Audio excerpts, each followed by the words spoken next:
पुणे शहराच्या जुन्या हद्दीचा विकास आराखडा पुनरावलोकन 2007 ते 2027 या आराखड्याच्या संदर्भात पालिकेच्या सभागृहात पालिकेचे अधिकारी प्रशांत वाघमेर यांनी सादर केला।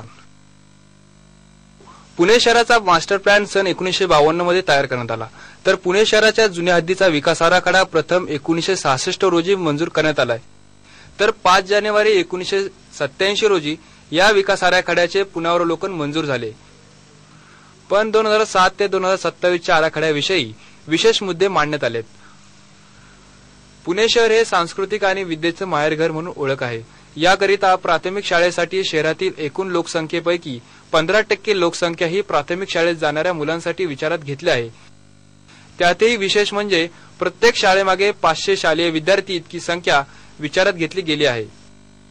प्राथमिक शाळेनंतर माध्यमिक शाळेचा विचार करायचा झाल्यास एकूण लोकसंख्येपैकी 10% लोकसंख्या ही माध्यमिक शाळेत जाणाऱ्या मुलांसाठी विचारात घेतलेली आहे। त्यातही माध्यमिक शाळेच्या दृष्टीने प्रत्येकी शाळेमागे 1000 विद्यार्थी संख्या असणार आहे, पण मनोरंजनाच्या सुविधांच्या दृष्टीने प्रति 1000 लोकसंख्येमागे क्रीडांगणासाठी 0.4 हेक्टर आणि बागेचे आणि उद्यानाकरिता प्रति 1000 लोकसंख्येमागे 0.2 हेक्टर इतके क्षेत्र ठरवण्यात आले आहे। यावेळी नगरसेवक आणि पालिकेचे अधिकारी उपस्थित होते।